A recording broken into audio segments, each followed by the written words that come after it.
Hal ini juga dijadikan pintu gerbang terjadinya korupsi dan nepotisme, termasuk bagaimana mengangkat orang-orang yang sebenarnya tidak kompeten atau tidak memiliki keahlian atau kompetensi tertentu, karena subjektif sekali bagaimana menilai keahlian seseorang dalam hanya sesempit ini.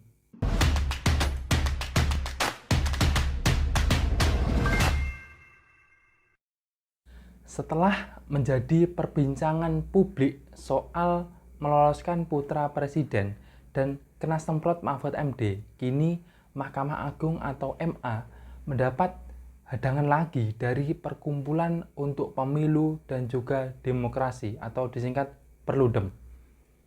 Perludem meminta Komisi Pemilihan Umum atau KPU mengabaikan putusan Mahkamah Agung atau MA yang memberi ruang kepada anak Presiden Jokowi, Kaisang Pangarep, untuk maju di Pilkada 2024. Direktur Eksekutif Perludem, Khairunisa Agustiati, mengatakan hal yang sama pernah dilakukan oleh KPU sendiri terhadap sejumlah putusan MA.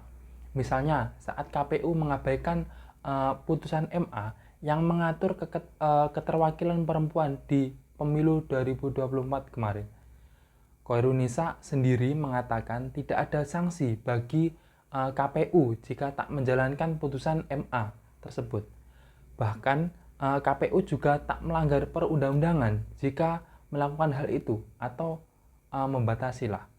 Jadi seharusnya KPU menjalankan aturan teknis berdasarkan apa yang diatur oleh perundang-undangan. Terpisah nih ya, pakar hukum tata negara Universitas Mula Warman, Herdiansyah Hamzah, juga mendorong KPU untuk mengabaikan putusan MA yang memberi celah kepada Kaisang dalam mencalonkan diri di Pilgub di DKI Jakarta.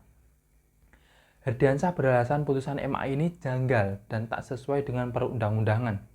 Putusan itu juga menimbulkan ketidakpastian karena batas usia minimal dihitung saat pelantikan. Padahal kata Herdiansyah nih ya, jadwal pelantikan di setiap daerah tuh berbeda-beda. Ada yang berlarut-larut karena sebuah sengketa.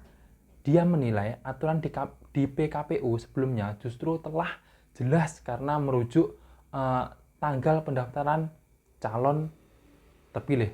Banyak yang berbondong-bondong sinis dengan putusan MA ini, dan tentu menjadi terbuka lebar bahwa putusan itu memang menyimpang dari perundang-undangan. Semua kalangan, pihak, dan bahkan ya masyarakat sudah merasa janggal dengan putusan MA yang seolah-olah ingin meloloskan Kaisang agar bisa maju di Pilkada 2024. Hal ini memang bukan lagi hal baru, karena kemarin Mahkamah Konstitusi atau MK juga melakukan hal yang sama atau hal yang serupa. Tapi yang kini menjadi sorotan bukan hanya Kaisang saja, tapi kerabat-kerabat Presiden Jokowi kini juga menuai sorotan karena menduduki jabatan penting di sebuah BUMN. Misalnya Bagaskara Ikhlasula Arif, keponakan Jokowi yang ditunjuk memegang jabatan sebuah manajer di PT Pertamina Persero.